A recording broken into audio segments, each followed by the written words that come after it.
Porque a missão de Esdras não era reconstruir o templo, paredes. A missão de Esdras era reunir o povo de Judá novamente, reunir o povo de Deus, para que o templo espiritual estivesse reconstruído. Porque depois da reconstrução espiritual, começaria a reconstrução física. E foi o que aconteceu lá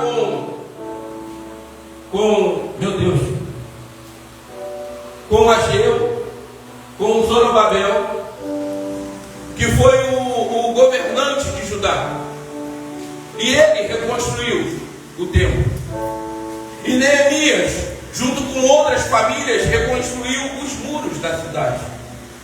Mas a adoração foi plantada uma semente por eles.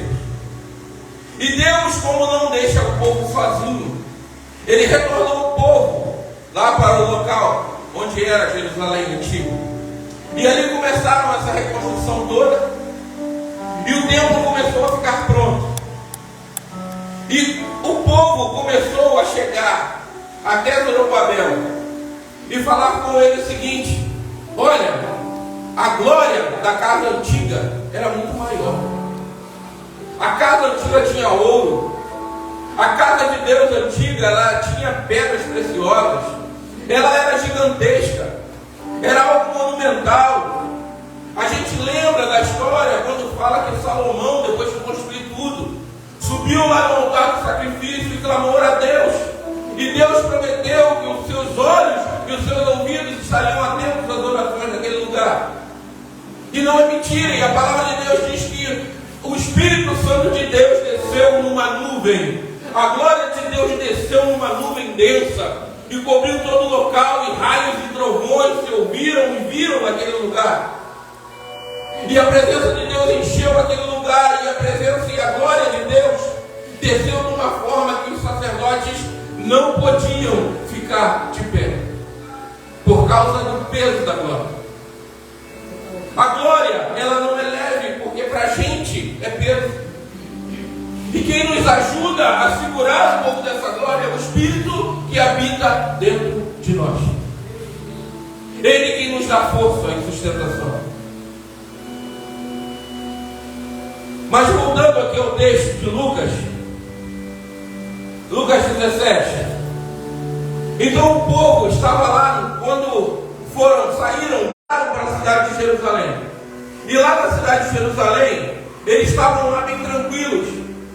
Tipo, saímos da prisão, estamos livres de novo. Mas os profetas, usados por Deus, diz assim: e como foi no tempo de Noé, assim será nos dias diante da vinda do Filho do Homem. 27. Todos comiam e bebiam, e os homens e as mulheres casavam, até o dia em que Noé entrou na barca. Depois veio o dilúvio e matou todos. A mesma coisa aconteceu no tempo de Ló. Todos comiam e bebiam, compravam e vendiam, plantavam e construíam. Aí a gente para analisar esse texto. Esse texto diz que o povo matava. Falou? O texto diz que o povo roubava? Diz? Não? O texto diz que o povo estava se prostituindo, Cristo? Não? Não. O texto diz então que o povo estava adorando outros deuses? Não? Misericórdia. Ou seja, o povo tinha perdido a conexão com Deus. O povo estava vivendo, somente vivendo. O povo casava, o povo festejava, o povo comia, o povo vivia.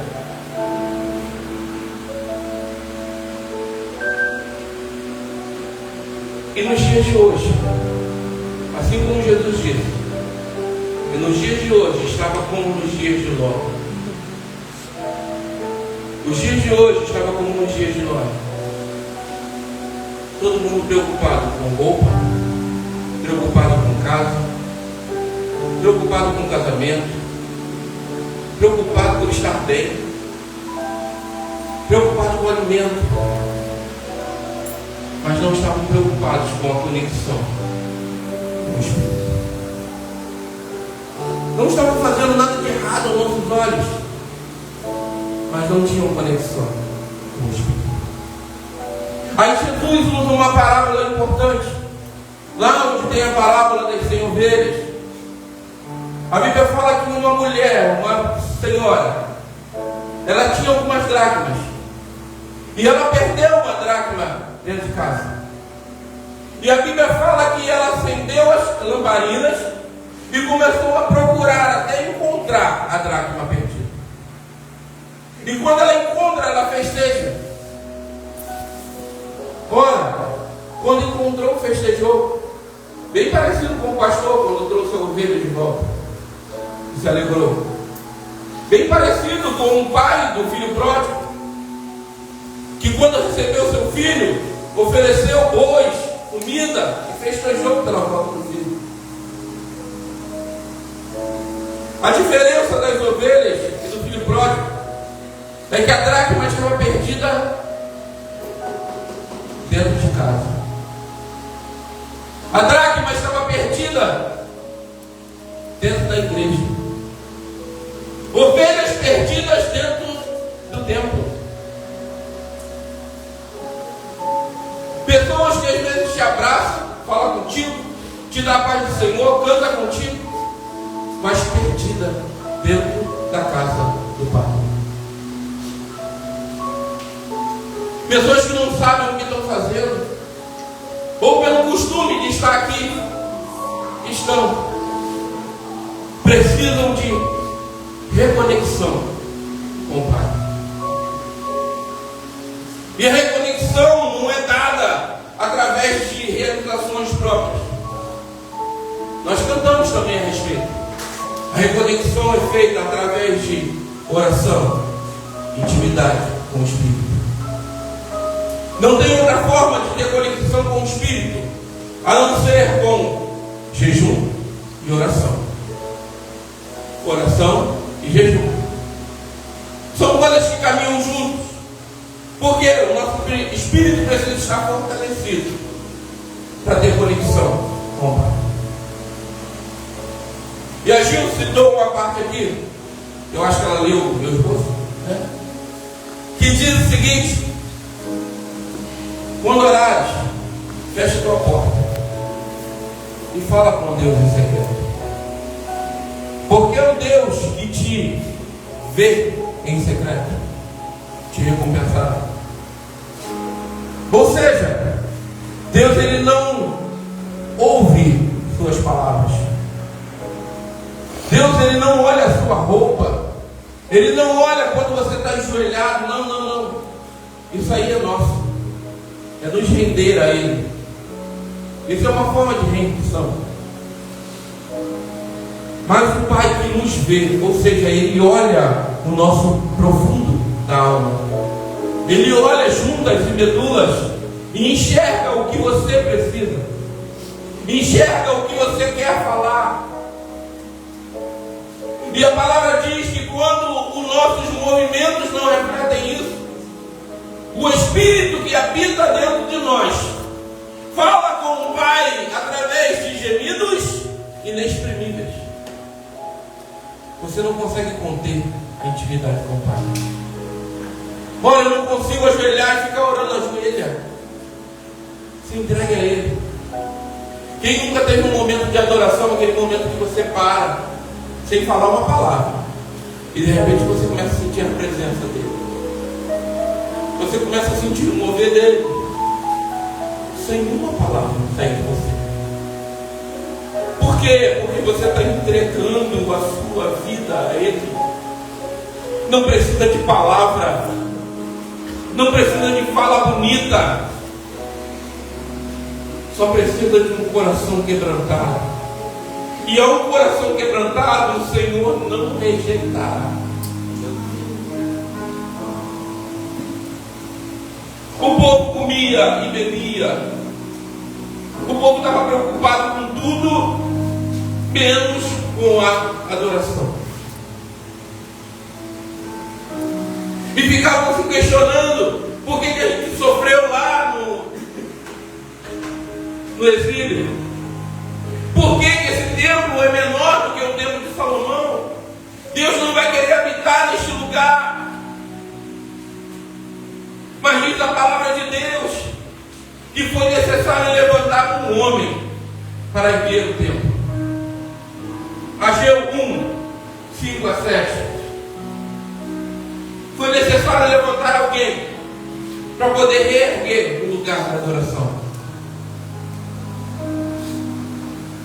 Aleluia. Consegue, David?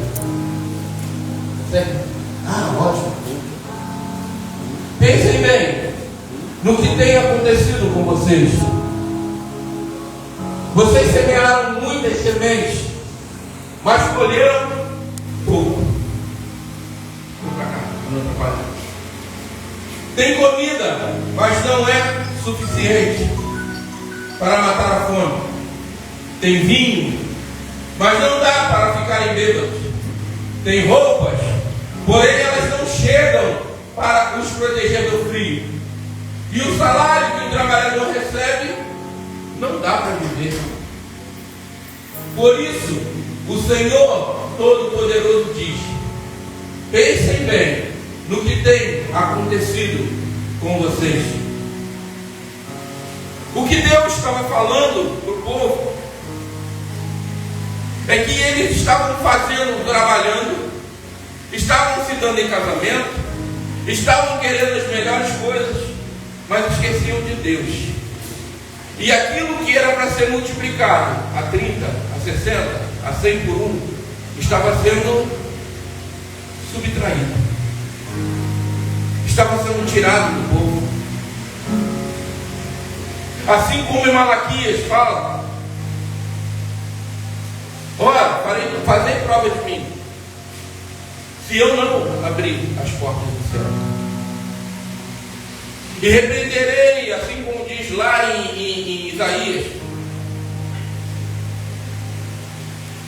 repreenderei de vocês, do meio de vocês, aquilo que tem tomado os bens, aquilo que tem levado.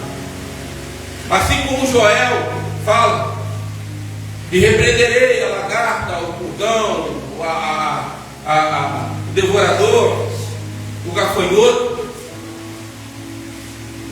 E às vezes a gente pensa que são demônios. Não, ele está falando de coisa física. Ele está falando daquilo que devora a plantação, aquilo que leva embora o que você tem. Você trabalha e parece que não é suficiente. Você faz, mas as coisas não acontecem. Você doa, mas não vê nada sendo levantado. Por quê? Porque perdemos às vezes a conexão com o Eterno. Precisamos mudar a nossa mente. Versículo 14, por gentileza. Versículo 14. Precisamos mudar a nossa mente. Precisamos ter, como alguns pregadores falam, metanoia, mudança de pensamento. Virar a mente mesmo. O Senhor deu coragem e ânimo ao governador de Judá, Zorobabel, filho de Salatiel, ao grande sacerdote Josué, filho de Josadaque, e a todos os que haviam voltado do cativeiro da Babilônia. Eles foram e começaram a trabalhar no templo do seu Deus, o Senhor Todo-Poderoso. Ou seja, quando quebrantamos o nosso coração, nos colocamos à disposição, o Senhor Deus, Ele nos dá coragem e ânimo. Ora, mas eu não estou conseguindo fazer, eu não estou com o ânimo necessário para fazer, eu não tenho recursos para fazer. Mas quando eu quebranto meu coração diante do Todo-Poderoso, Ele vai suprir toda a minha necessidade. Ele vai suprir todas as suas necessidades. Ele vai suprir a necessidade do povo e vai fazer prosperar.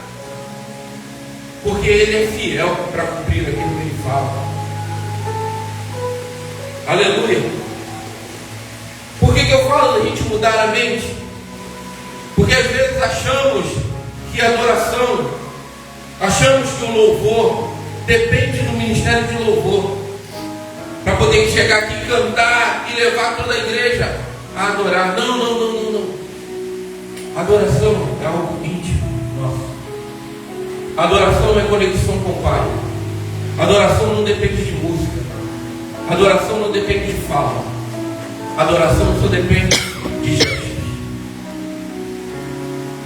Adoração só depende de você fazer diferente. Mas eu aprendi que o povo levava os levitas adorar e trazer a presença de Deus. Não é isso. Os levitas iam à frente, anunciando a presença de Deus, que já estava no meio do povo. Os levitas iam levantando o cântico de vitória. A adoração já tinha acontecido, já estava acontecendo no meio do povo. Então precisamos mudar a nossa mente e entender que a gente não precisa aparecer, a gente não precisa estar em evidência, a gente não precisa disso para adorar. A Bíblia fala que teve um homem chamado Ur e teve outro chamado Arão que levantaram os braços de Moisés. Eles não lutaram a guerra, eles não apareceram, eles foram lá dar sustento para Moisés. E a presença deles dando sustento para Moisés é o que fez a diferença. A adoração é completa quando nos dedicamos a fazer algo que enalteça, que glorifique o nome do Senhor Deus.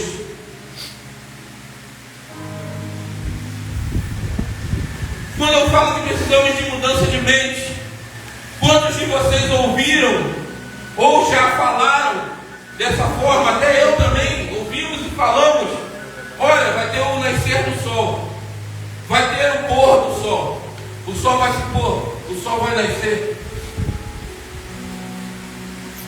Mas se mudarmos a nossa mente, iremos entender aquilo que já sabemos, aquilo que já está evidente, que o sol ele permanece no mesmo lugar. Quem gira é a terra, quem muda é a terra. O sol permanece lá no mesmo lugar que ele foi colocado. E o nosso Deus, que em Apocalipse João descreve como o sol da justiça, ele continua sentado no alto sublime trono. E nós precisamos entender que ele não tem que se movimentar para vir até a gente, mas nós precisamos nos achegar a ele todos os dias. Nós precisamos nos achegar a ele todos os dias.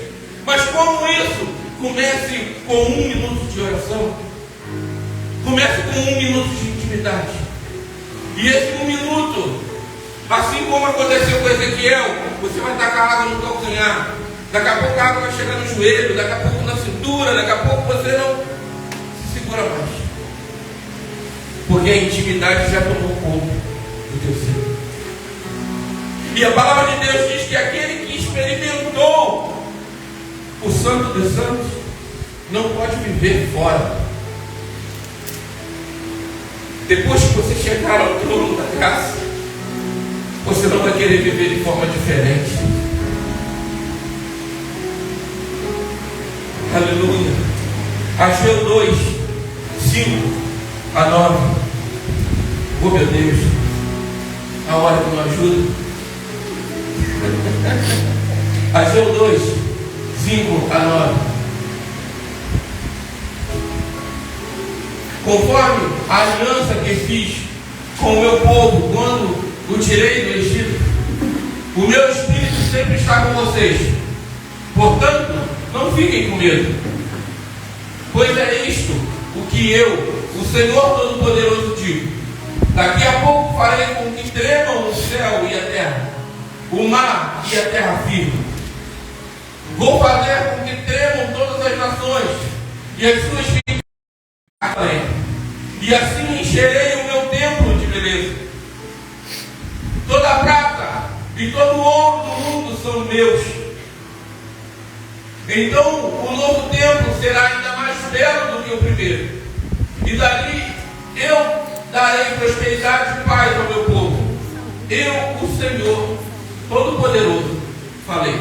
Em outras versões, o início desse versículo 9 diz assim: e a glória desta segunda casa será maior do que a da primeira. Porque o povo estava atendo os pensamentos deles no que eles viam com seus olhos. Alguns viram o templo de Salomão. E Deus toma Ageu de uma forma terrível. E Ageu fala para o povo: ora, Deus levantou Zorobabel para reerguer o templo. E vocês não estão conseguindo enxergar a riqueza. Porque a riqueza não está nos materiais do templo. A riqueza está naquilo que habita dentro do templo. E ele fala: olha, a glória da segunda casa será maior que a da primeira. Porque na forma literal, ele se refere ao templo que foi reconstruído, de parede, tudo. E aquele templo seria o templo onde Jesus iria pisar. Ou seja, o templo anterior tinha a presença da glória. Já o templo atual teria a presença do Senhor Deus pessoalmente. Ora, a glória da segunda casa é maior do que a da primeira. Aí a gente entra na segunda parte dessa mensagem, que fala sobre o tabernáculo. Lá no começo, quando Deus tira o povo do Egito, ele pede para Moisés fazer o tabernáculo. E a palavra de Deus diz que o Espírito de Deus, ora em formato de tocha, ora em formato de nuvem, dava direção ao povo. Mas quando aquele tempo parava e montavam a tenda, montavam o tabernáculo, diz a palavra de Deus que a nuvem descia e habitava o lugar. Ou seja, a glória de Deus descia no templo.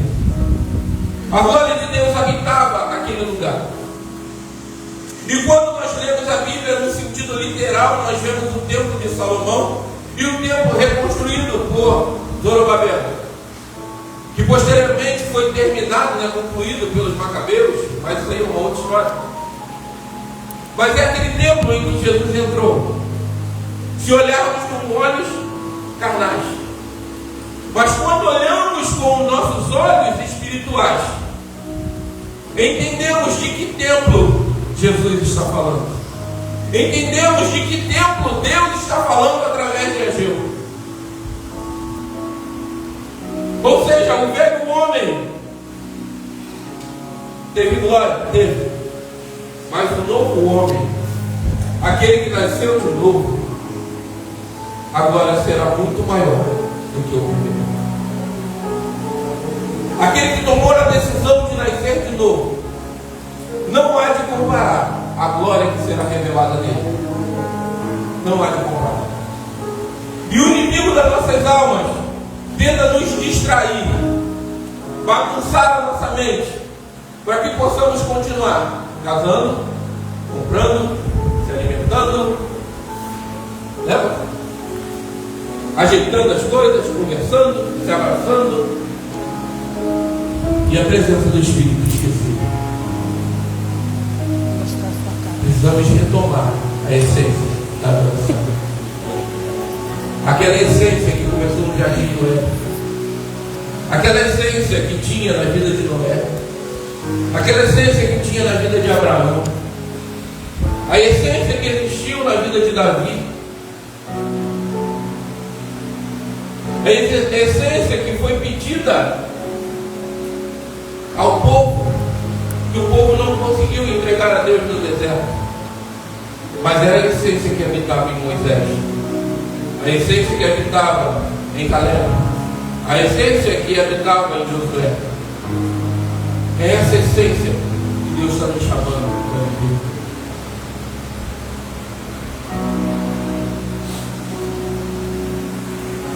A glória maior vinda de Cristo é a paz que Ele trouxe é a glória superior, indicando a presença de Deus de forma mais profunda, mas não através de ouro, não através de pedra, mas através do Espírito Santo.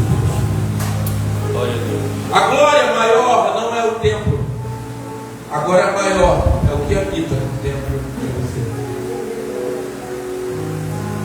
Em Isaías 61, a promessa de Deus é dupla honra. Essa dupla honra só se dá quando o nosso templo antigo é destruído e fazemos um templo novo para Ele. E não importa se é aquele templo suntuoso, bonitão, mas que tenha a presença da honra.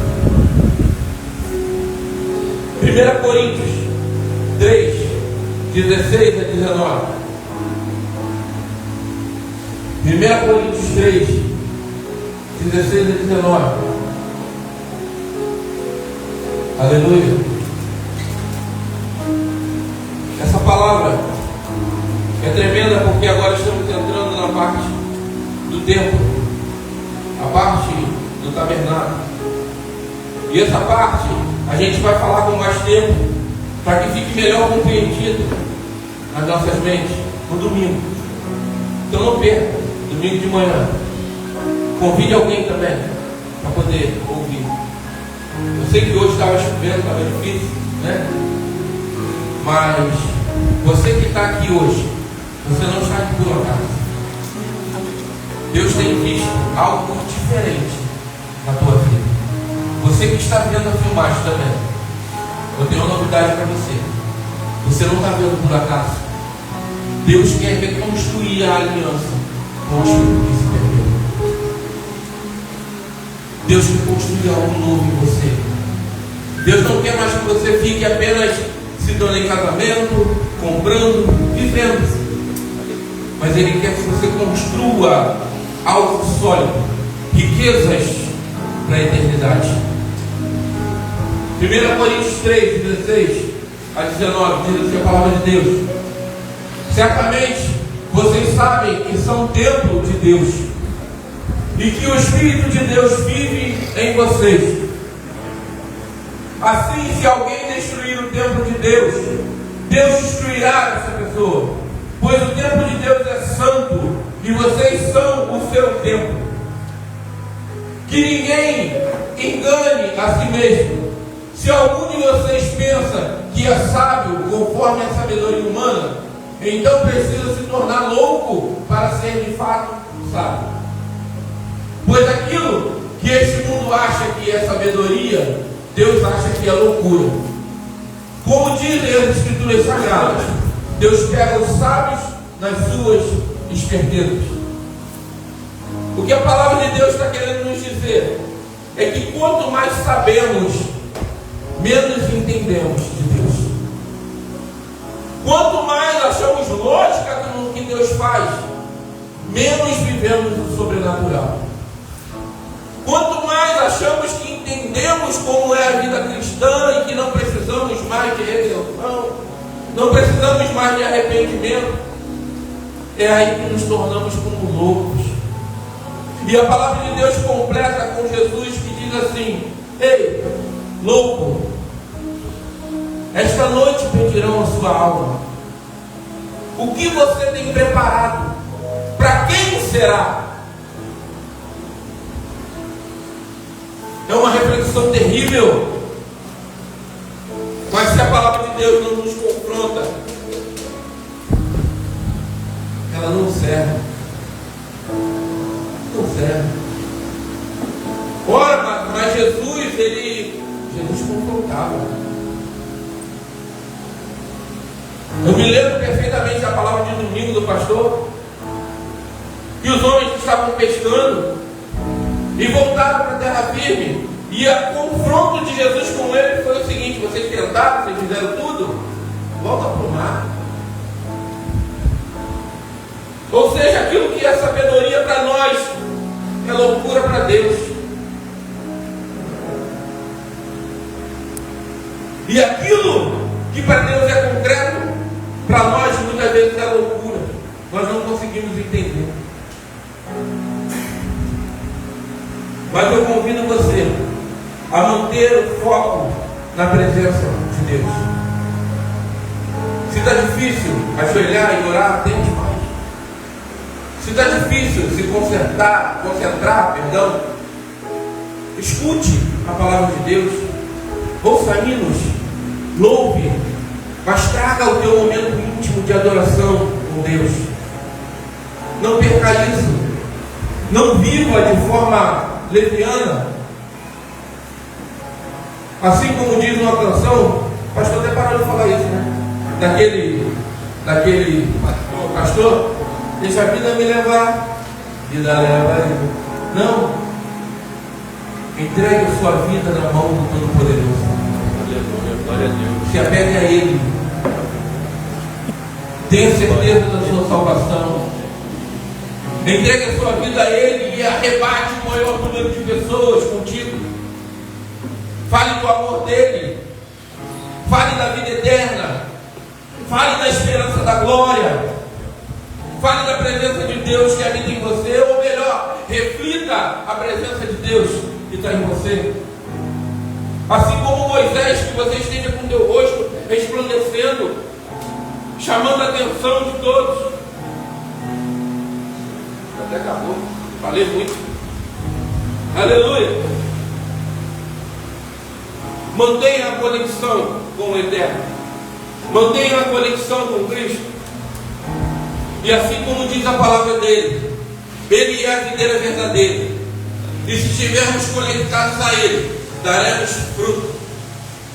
E assim como lá no Salmo 1 fala, o salmista, daremos o nosso fruto na estação correta. E tudo quanto botarmos a mão irá prosperar. Não será como nós líamos no primeiro texto, que não era suficiente, plantavam, mas não colhiam. Viravam, faziam tudo pela terra e a terra não dava o fruto necessário, porque faltava conexão com o Deus de milagres. Que possamos retomar essa conexão com o Deus de milagres. Possamos ter as nossas mãos abertas para gerar frutos, e um fruto digno de arrependimento. Que possamos fazer a diferença neste lugar. Que possamos fazer bem com a diferença neste lugar que estamos. Que possamos fazer a diferença aqui nesse bairro. Que possamos fazer a diferença na ilha do governador. Que possamos fazer a diferença no Rio de Janeiro. Que possamos fazer a diferença no Brasil. E por que não fora? Mas precisamos nos movimentar. Precisamos nos chegar a Ele. A palavra de Deus diz: eu sou a videira verdadeira, e aquele que estiver em mim dará frutos. Mas aquele que não dá fruto, o Pai, que é o agricultor, vem e corta e lança fora. Mas quando alguém está fora da videira, é terrível, porque a palavra se completa dizendo que os homens pegam e o lançam no fogo. Ou seja, o mundo não tem pena da gente. O mundo vai te lançar no fogo, vai querer acabar totalmente com a tua vida.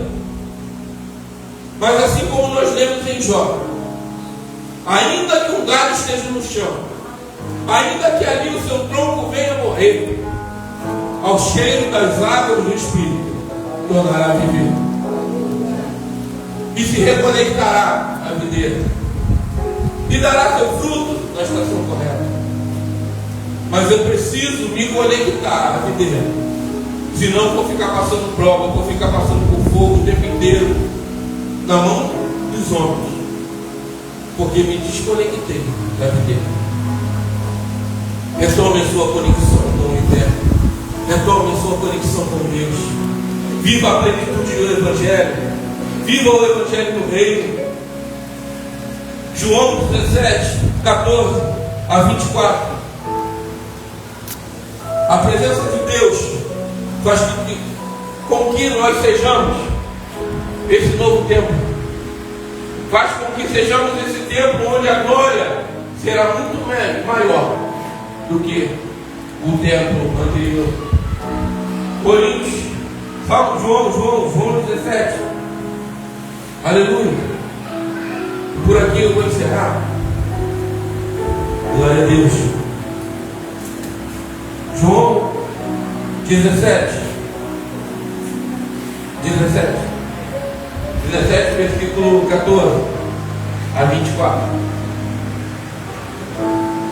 João 17 é quando Jesus está para ser crucificado. E ele vai até o Monte das Oliveiras. E diz a palavra de Deus assim: eu lhes dei a tua mensagem. Isso é Jesus conversando com o Pai. Isso é Jesus conversando com o Sol da Justiça, aquele que está sentado no alto sublime trono. E ele, depois de abrir mão, assim como disse o profeta Isaías, que ele não teve preocupação em abrir mão de tudo que era seu, se esvaziou, assumindo a forma de servo, abriu mão da glória que era dele por direito. Mas aqui ele recebe a glória de volta. E ele diz assim com Deus: eu lhes dei a tua mensagem, mas o mundo ficou com ódio deles. Ei, o mundo não gosta de você. Ora, mas eu encontro coisas legais, mas eu encontro coisas bacanas. Pura sedução. O mundo não gosta da gente, porque nós temos algo que é muito maior do que este mundo. Você tem algo muito maior do que este mundo dentro de você. Por isso, desperta inveja. Por isso, desperta repúdio. Mas o mundo ficou com ódio deles, porque eles não são do mundo, como eu também não sou. 15. Não peço que os tire do mundo, mas que os guarde do maligno. Assim como eu não sou do mundo, eles também não são. E que eles sejam teus por meio da verdade. A tua mensagem é a verdade. Assim como tu me enviaste ao mundo, eu também os enviei. Em favor deles eu me entrego completamente a ti, ó Pai. Faço isso para que de fato eles também sejam completamente teus. Não peço somente por eles, mas também em favor das pessoas que vão crer em mim, por meio da mensagem deles. Somos nós. E peço que todos sejam um, assim como tu, meu Pai, está unido comigo, eu estou unido contigo. Que todos os que crerem também estejam unidos a nós, para que o mundo creia que tu me enviaste.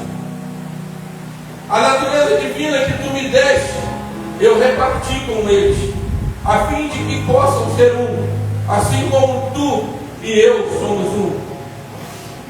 Eu estou unido com eles, e tu estás unido comigo, para que eles sejam completamente unidos, a fim de que o mundo saiba que me enviaste, e que amas os meus seguidores como também me amas. Pai, quero que, onde eu estiver, aqueles que me deste estejam comigo, a fim de que vejam a minha natureza divina, que tu me deste, pois me amaste antes da criação do mundo. Aqui Jesus está recebendo a glória de volta. E quando ele recebe a glória de volta, ele conversa com o Pai. E na conversa com o Pai, ele diz assim: a glória que tu me deste, Pai, eu dividi com eles, para que eles sejam exatamente iguais a mim, para que eles tenham parte comigo, assim como eu tenho uma parte contigo, para que nós sejamos um, assim como eu sou um contigo, Pai, eles sejam um comigo também, e assim nós tornamos um só com Deus. Esta é a promessa que Deus nos fez. E existe uma diferença entre aliança e promessa. A aliança tem que ser feita por dois. A aliança pode ser quebrada, mas a promessa de Deus não é quebrada. E se Ele prometeu que sejamos um com Ele, seremos um com Ele. E se Ele prometeu que seremos um com Ele, assim como Ele é um com o Pai, seremos um com Ele. Não é porque mereçamos, não.